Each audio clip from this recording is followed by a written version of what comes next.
Salut les amis, comme vous pouvez le voir, on se retrouve dans un nouveau décor puisque j'ai encore déménagé.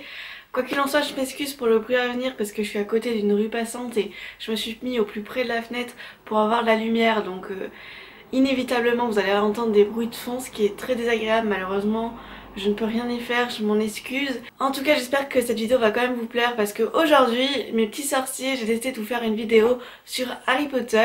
Je vous en avais déjà parlé quand j'ai fait les vlogs lecture Harry Potter. D'ailleurs, vous pouvez les retrouver dans le petit i, ici ou ici. Et il se trouve que je voulais faire aussi une vidéo basée sur mes moments préférés dans les livres qu'on retrouve pas forcément dans les films, même pas du tout. Et donc cette fois j'ai sélectionné seulement 5 moments préférés dans toute la saga. Bien entendu il y en a plus, mais je me suis dit on va y aller 5 par 5. Je pense que c'est plus agréable pour vous à regarder, moins barbatif. J'arrête de blablater, mettez votre robe de sorcier et c'est parti direction Poudlard. Commençons chronologiquement. Souvenez-vous d'un Harry Potter à l'école des sorciers, quand notre trio pense que Rogue va essayer de dérober la pierre philosophale, ils passent à travers la trappe et ils vont surmonter plusieurs enchantements, dont le premier étant les filets du diable. Il se trouve que Hermione arrive rapidement à se détacher de cet enchantement, mais pour Ron et Harry c'est beaucoup plus compliqué, et il se trouve que Ron dans la panique a... Ils sont sérieux avec leur klaxon? Et il se trouve que Ron dans la panique a un don pour avoir des répliques iconiques quand il est en situation de stress. Ne bougez plus, leur ordonna Hermione. Je connais cette plante, c'est un filet du diable. Je suis ravie de le savoir, ça nous aide beaucoup, lança Ron d'un ton narquois en essayant d'empêcher la plante de s'enrouler autour de son cou. Silence, j'essaie de me rappeler comment il faut faire pour la tuer, dit Hermione. Alors dépêche-toi parce que j'ai du mal à respirer, dit Harry d'une voix haletante tandis que la plante lui étreignait la poitrine. Voyons, filet du diable, qu'est-ce que nous a dit le professeur Choral déjà? Elle aime l'humidité et l'obscurité. Dans ce cas, allume un feu, dit Harry à moitié étouffé. Oui, bien sûr, mais il n'y a pas de bois, s'écria Hermione en se tordant les mains. Tu es folle, hurla Ron, tu es une sorcière ou quoi? Ah oui, c'est vrai.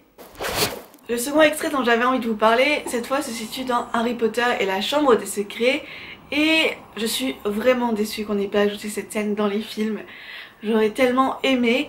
En fait, il se trouve que c'est la Saint-Valentin à Poudlard et nos chers amis sorciers n'échappent pas à la règle. D'un côté, on a Hermione qui cache sous son oreiller une lettre que lui a adressée Lockhart de bon rétablissement puisque elle est à l'hôpital à cause du polynectar vu qu'elle s'est transformée en chat. Et de l'autre, on a Harry qui se fait poursuivre par un nain Cupidon qui veut lui réciter un poème d'amour. Qu'est-ce que c'est que ça? Demanda Harry en montrant quelque chose de doré qui dépassait sous l'oreiller d'Hermione. Oh, une simple carte de bon rétablissement, répondit précipitamment Hermione en essayant de la cacher. Mais Ron fut plus rapide qu'elle. Il saisit la carte et la déplia d'un geste. Miss Grangers, lut-il à voix haute. Meilleurs vœux de rétablissement de la part de votre professeur attentif, Gilderoy Lockhart, ordre de Merlin, 3e classe. Membre honoraire de la Ligue de défense contre les forces du mal, 5 fois lauréat du prix du sourire le plus charmeur décerné par la lectrice de Sorcière Hebdo. Ron jeta à Hermione un regard dégoûté. « Et tu dors avec ça sous ton oreiller ?» Mais Hermione fut sauvée par Madame Pomme-Fraîche, qui lui apportait ses médicaments, lui évitant ainsi d'avoir à répondre. Deuxième extrait. Tout au long de la journée, les nains sillonnèrent les couloirs et entrèrent dans la classe pour délivrer leur message, au grand agacement des professeurs.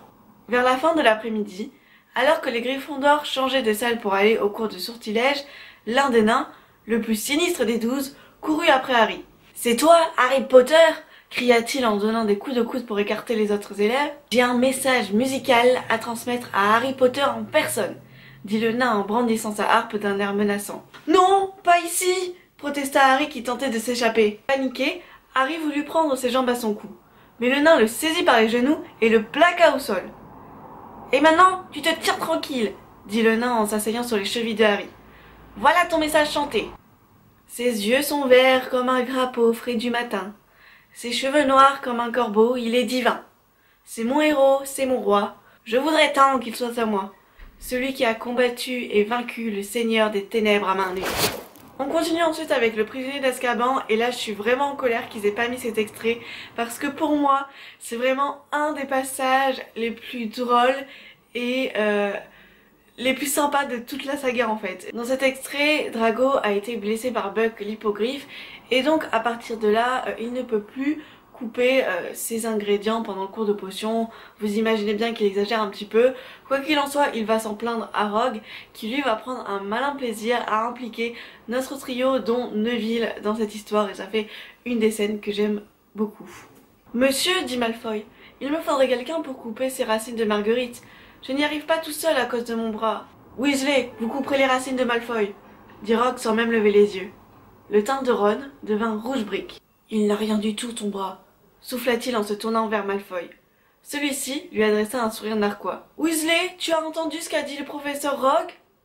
Coupe-moi ces racines. Ron prit son couteau, fit glisser vers lui les racines de Malfoy et commença à les couper grossièrement.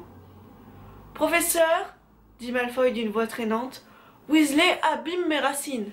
Rogue s'approcha de leur table, jeta un coup d'œil aux racines coupées à la hâte et adressa à Ron un sourire mauvais. Weasley, vous échangerez vos racines avec celles de Malfoy, dit-il. Ron poussa ses racines, impeccablement coupées vers Malfoy, puis reprit le couteau. Monsieur, il faudrait aussi que quelqu'un m'aide à peler ma figue sèche, dit Malfoy d'un ton amusé. Potter, vous éplucherez la figue de Malfoy, dit Rogue en lançant à Harry le regard dégoûté qu'il lui réservait habituellement. Un peu plus loin, Neville avait des ennuis, comme toujours pendant les cours de Rogue, qu'il redoutait par-dessus tout. Sa potion qui aurait dû être vert clair était devenue orange long du bas, lança Rogue en plongeant la louche dans le chaudron pour montrer la couleur liquide à toute la classe. Orange! Sera-t-il possible de faire entrer quelque chose dans votre crâne épais long du bas? Vous n'écoutez pas quand j'ai dit qu'il suffisait d'un seul foie de rat? Comment faut-il s'y prendre pour vous faire comprendre quoi que ce soit long du bas? Neville, rouge et tremblant, semblait au bord des larmes. Monsieur, s'il vous plaît, dit Hermione. Je pourrais peut-être aider Neville. Miss Granger, je ne crois pas vous avoir demandé de faire votre intéressante, répliqua Rogue d'un ton glacial. L'avant-dernier moment dont j'avais envie de vous parler, il se situe dans Harry Potter et la Coupe de Feu, et ça se révèle être une scène entre les Weasley et les Dursley. Parce que les Weasley ont voulu faire les choses dans les règles et aller chercher Harry chez les Dursley avant de l'emmener au terrier pour ensuite se rendre à la Coupe du Monde de Quidditch. Et il se trouve que voilà, ce décalage entre sorcier et moldus donne des anecdotes assez amusantes. Je vous laisse découvrir. Cher monsieur et madame Dursley, nous n'avons jamais eu le plaisir de faire votre connaissance, mais je suis sûre qu'Harry vous a beaucoup parlé de mon fils Ron. Comme Harry vous l'a peut-être déjà dit, la finale de Coupe du Monde de Quidditch aura lieu lundi prochain. Et mon mari, Arthur, a réussi à obtenir d'excellentes places grâce à ses relations au département des jeux et sports magiques. J'espère vivement que vous voudrez bien nous permettre d'emmener Harry voir ce match, car il s'agit d'une occasion unique qui n'a eu lieu qu'une fois dans la vie. Il serait préférable pour Harry que vous nous adressiez votre réponse le plus vite possible par la voie normale, car le facteur moldu n'a jamais apporté le courrier chez nous, et je ne suis même pas sûre qu'il sache où se trouve notre maison. En espérant voir Harry très bientôt, je vous prie d'agréer mes sentiments distingués, Molly Weasley. PS, j'espère que nous avons mis assez de timbres sur l'enveloppe. L'oncle Vernon acheva sa lecture, plongea la main dans sa poche et en retira autre chose. Regarde ça, grogna-t-il. Il montrait l'enveloppe dans laquelle la lettre de Madame Weasley était arrivée, et Harry dut réprimer un éclat de rire. Elle était entièrement couverte de timbres, à part un carré de 2 ou 3 cm de côté dans lequel Madame Weasley avait réussi à faire tenir l'adresse des Weasley. L'autre extrait est quand les Dursley attendent l'arrivée des Weasley. Ils emmènent ce garçon et ils s'en vont. Pas question de les laisser traîner dans la maison, hein.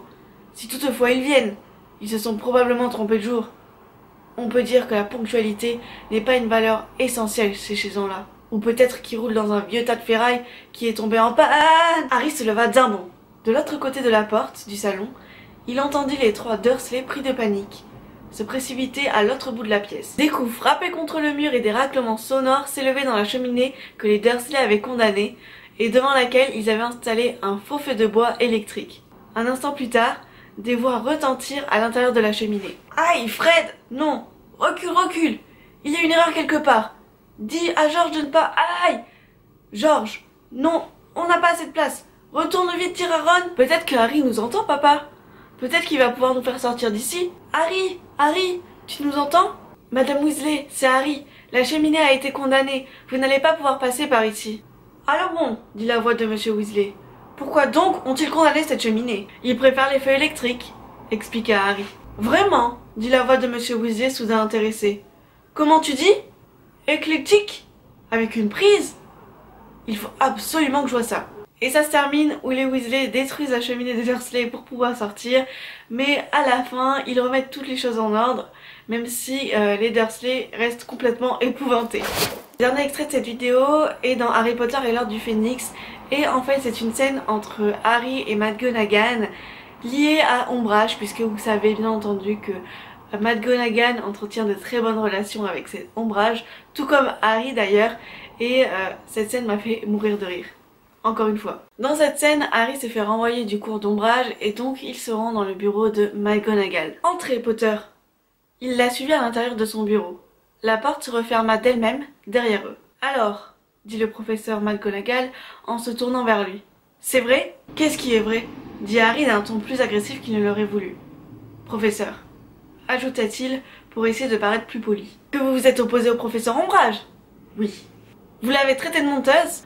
Oui. Vous lui avez dit que celui dont on ne doit pas prononcer le nom est de retour? Oui. Le professeur McGonagall s'assit derrière son bureau et regarda Harry, les sourcils froncés. Enfin, elle dit: prenez un biscuit, Potter. Voilà, c'est tout pour cette vidéo, j'espère que ça vous a plu. N'hésitez pas à me donner vos impressions en commentaire. Si vous avez d'autres passages Harry Potter dans les livres à partager, faites-le aussi. En tout cas, moi j'ai plein d'autres extraits à vous présenter si ça vous plaît, parce que bien entendu c'était dur d'en choisir 5. Là j'ai vraiment choisi ceux qui m'avaient fait le plus rire, même s'il y en a d'autres. Donc si vous voulez revoir une vidéo, n'hésitez pas aussi à me le dire en commentaire. Moi je vous dis à la semaine prochaine. Bye.